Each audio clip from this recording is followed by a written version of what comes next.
Sebelumnya saya mengucapkan selamat atas resminya UNJ menjadi PTNBH baru saja di tanggal Terima 14 kasih. Agustus kemarin ya Prof.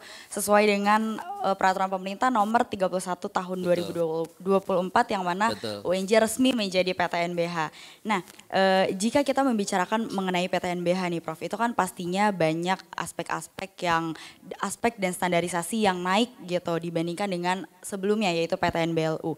Nah, tetapi jika kita melihat di UNJ sendiri itu masih ada beberapa aspek yang bisa kita bilang mungkin kurang dalam menunjang UNJ untuk menjadi PTNBH nih Prof.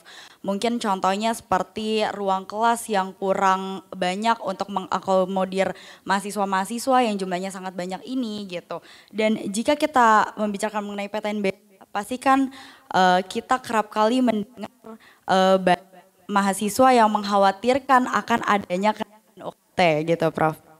Nah, dan melihat kampus-kampus lain yang sudah menjadi PTNBH terlebih dahulu, dapat kita lihat bahwa UKT-UKT mereka ini sangat mahal dan tinggi gitu Prof. Nah, bagaimana dengan UNJ sendiri Prof? Apakah nantinya UNJ akan ada kenaikan UKT juga ketika sekarang ini kita sudah menjadi PTNBH? Iya. Ini pertanyaan sudah puluhan kali ya, atau bahkan ratusan kali sebenarnya kalau hitung dari sejak awal kita mau berproses, mau menjadi PTNBH, ya kurang lebih 3 tahun lalu lah. Sekitar Agustus September di 2021 ya, kemudian berproses di 2022, harusnya keluar 2023 tapi akhirnya tertunda karena ada peraturan baru tentang ASN sehingga kemudian menyesuaikan dengan peraturan baru dan terbit di 14 Agustus kemarin. Pertanyaan pokoknya tentang UKT, kami sudah menjelaskan berkali-kali bahwa pendapatan utama UNJ setelah menjadi PTNBH itu tidak hanya UKT. Itu yang perlu ditekankan pada teman-teman. UKT itu adalah salah satu sumber pendapatan. Yang kami usahakan ke depan adalah non UKT. Itu juga sama dan sesuai dengan harapan dan permintaan dari kementerian. Karena kata kunci PTNBH itu tidak mengandalkan pendapatan dari mahasiswa. Bahwa itu menjadi salah satu sumber, iya. Tapi bukan satu-satunya. Yang diharapkan adalah dari non-UKT. Apa itu dari non-UKT? Kita ingin mengoptimalkan aset-aset yang dimiliki. Aset yang dimiliki misalnya ada GOR, ada ruang-ruang, ada lahan, ada gedung yang bisa disewakan. Itu optimalisasi aset. Lalu juga lahan-lahan yang masih belum dibangun, ada di Cikarang, ada di Tajur Halang, ada di Setiabudi yang sekarang masih dipakai PGSD. Kedepannya adalah kita optimalkan untuk selain menjadi pendidikan, sarana pendidikan juga menjadi revenue, memperoleh pendapatan bagi universitas. Dan hal yang lain dan harus segera dilakukan adalah kita harus mempunyai unit bisnis. Mempunyai badan-badan usaha apakah dalam bentuk PT, CP dan sebagainya. Tapi kecenderungan dari diskusi dengan teman-teman kita akan membuat PT. Dan kalau sudah membuat PT harapan kita paling tidak di awal memenuhi kebutuhan universitas. Lalu ke depan untuk pengembangan bisnis untuk memasarkan produk-produk atau inovasi dari UNJ itu sendiri. Bekerja sama dengan perusahaan-perusahaan besar yang memang sudah maju. Itu harapan kita ke depannya.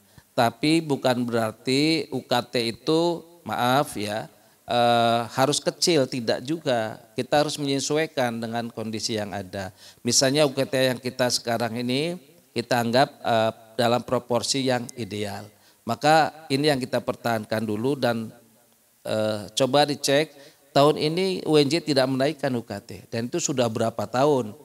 Karena kami berkomitmen memang tidak mengandalkan pada sumber pendapatan UKT atau dari mahasiswa. Tapi tentu kita juga harus jujur makin tahun makin ke depan kan kebutuhan makin banyak, maka penyesuaian itu ada. Namun penyesuaiannya tentu harus sesuai dengan ketentuan pemerintah. Kita tidak semena-mena.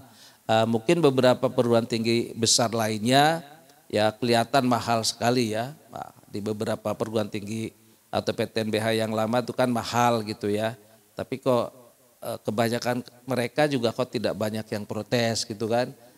Tapi yang kecil malah diprotes gitu. Nah, saya juga nggak ngerti juga ini. Tapi kami di UNJ sudah sejak lama kita berkomitmen untuk membantu mahasiswa dan menyesuaikan UKT sesuai dengan status sosial ekonomi dari masyarakat, di mana mempercayakan mahasiswa anak-anaknya kuliah di UNJ. Saya kira itu, Pak.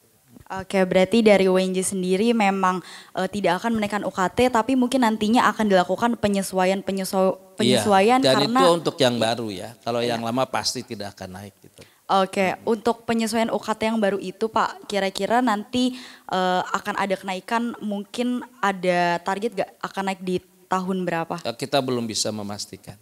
Karena itu harus dihitung dulu kalau nanti sudah PTNBH itu kan ada MWA. Di MWA itu ada anggotanya salah seorangnya tuh mahasiswa. Sehingga nanti kita akan paparkan lah ketika kita mau tahun tertentu naik misalnya, kita akan hitung kebutuhan kita berapa. Dari kebutuhan itu kira-kira yang porsi yang pas itu seberapa naiknya. Itu yang nanti kita akan sampaikan nanti ke MWA. Tapi yang pasti itu tidak akan lebih dari BKT. Ya, BKT itu maksimal dan maksimal itu ada di kalau di kita sekarang golongan 8. Di golongan 3 sampai 7-nya itu kan gradual naiknya sampai BKT. Bahkan di golongan 2 sampai sekarang kan masih tetap 1 juta dan golongan 1 tetap 500. Jadi tidak akan rata, kira-kira tetap begitu.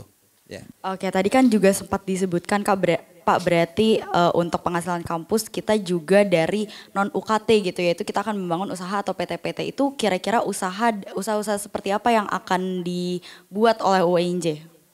Kalau yang paling gampang itu adalah perusahaan-perusahaan yang untuk memenuhi kebutuhan universitas terlebih dahulu. Apa misalnya?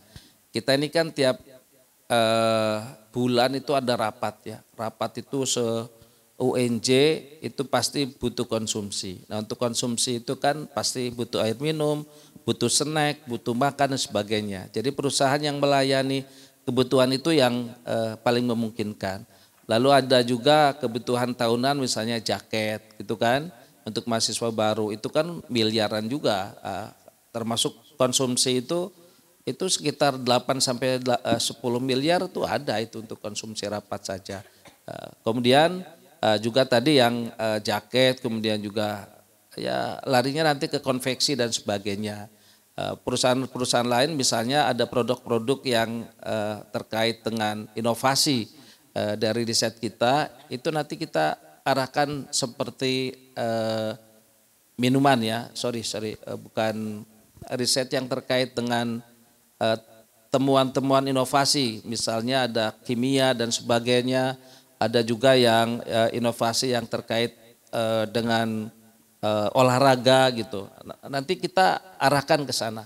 Jadi terutama ya yang dibutuhkan masyarakat, utamanya masyarakat UNJ, kemudian temuan-temuan inovasi dari UNJ itulah yang akan kita adakan, kita bentuk PT-PT. Tentu juga yang sesuai dengan kebutuhan masyarakat, misalnya kebutuhan harian yang kayak kuliner dan sebagainya, kayak minimarket dan sebagainya itu sangat memungkinkan. Lalu untuk yang selama ini sudah jalan misalnya adalah seperti perhotelan gitu ya, ataupun pariwisata itu kan sudah jalan, yang seperti itu. Yang SDM-nya kita punya, ya syukur-syukur dari alumni kita nanti bisa ada yang menjadi wirausahawan, pengusaha yang nanti kita rekrut lah. untuk mengelola PT yang dimiliki oleh UNJ. Kira-kira seperti itu, Mbak. Oke, terima kasih Pak atas jawabannya. Nah, mungkin kita lanjut ngomongin mengenai PTNBH gitu Pak. Kan tertulis di pasal 65 ayat 3C dalam Undang-Undang Nomor 12 Tahun 2012 itu salah satu karakteristik dari PTNBH adalah unit yang melaksanakan fungsi akuntabilitas dan juga transparansi. Nah, bagaimana dari UNJ sendiri dalam mewujudkan karakteristik tersebut di saat sekarang kita sudah menjadi PTNBH? Ya, kalau akuntabilitas dan transparansi kan selama ini kita menggunakan KAP, Kantor Akuntan Publik ya. Jadi ada laporan-laporan keuangan yang diaudit oleh Kantor Akuntan Publik. Lalu kita serahkan ke Dewas gitu kan. Nanti kalau ke depan itu nanti kan ada MWA. MWA itu aja komite audit ya. Itulah yang nanti bertugas mengaudit. Nanti bagaimana menginformasikan tentang hasil audit dan sebagainya, saya kira itu bisa melalui komite audit. Nah, kalau di internal kita misalnya ada SPI, itulah yang melakukan audit. Kalau secara umum informasi tentang laporan keuangan itu sebenarnya kan bisa juga dilihat di PPID kita misalnya, itu bisa seperti itu, Mbak. Oke, tadi mungkin menyinggung sedikit mengenai SPI gitu ya Pak. Yeah. SPI atau uang pangkal gitu. Oh, SPI-nya yang sumbangan pembangunan institusi. Iya, oh mungkin. Ya, SPI yang saya maksud itu Satuan Pengawas Internal. Oh, okay. Yang melakukan audit. Jadi itu unit-unit di bawah rektor di dalam UNJ yang tugasnya mengaudit bagaimana supaya tata kelola keuangan itu akuntabel dan kedepannya bisa transparan, bisa diinformasikan kepada publik secara terbatas karena tidak bisa semuanya dibuka, tapi secara umum rangkumannya itu bisa dilihat. Nah itu yang kami maksud. Kalau yang tadi SPI ya sumbangan pengembangan institusi itu lain lagi. Iya, silakan Mbak. Ya, oke, apa yang mau ditanyakan? Saya akan bertanya mengenai SPI tersebut. Bisa dibilang SPI yang ada di UNJ ini tidak setinggi kampus-kampus lain yang memang sudah menjadi PTNBH. Karena kita melihat kampus lain itu SPI-nya sangat tinggi lah Pak pokoknya. Nah, tapi untuk penentuan SPI di UNJ sendiri, apalagi sekarang kita sudah menjadi PTNBH itu nantinya apakah akan ada peningkatan juga Pak untuk SPI? Walaupun nanti ada peningkatan, tetap kan sesuai dengan ketentuan pemerintah. Karena ada ketentuannya berapa kali dari UKT dan sebagainya. Dan tentu kami masih membuka juga slot untuk 0. Karena selama ini kami tidak ingin memaksakan bagi mereka yang tidak mampu. Misalnya yang UKT-nya golongan 1, golongan 2, kan pasti nggak mampu itu. Masa dipaksakan nyumbang ke SPI gitu, menyumbangkan ke UNJ. Jadi pilihan 0 itu tetap, dan bagi kita itu sudah berkomitmen bahwa SPI bukan menjadi penentu kelulusan. Jadi SPI boleh teman-teman ketahui ya, SPI di kita memang tidak tinggi, dan kalau diagregasi keseluruhan itu nggak pernah besar. Itu paling 2 miliar, 3 miliar gitu ya. Saya belum cek tahun ini berapa miliar. Karena dulu juga pernah ada yang nyumbang karena dibebaskan, nyumbang itu cuma 100.000. Bahkan ada yang nulis 28.000. Ada seperti itu karena dibebaskan. Dan itulah sisi kemanusiaan dari UNJ, karena kita memang memperhatikan juga lapisan masyarakat yang tidak semuanya beruntung. Saya kira itu.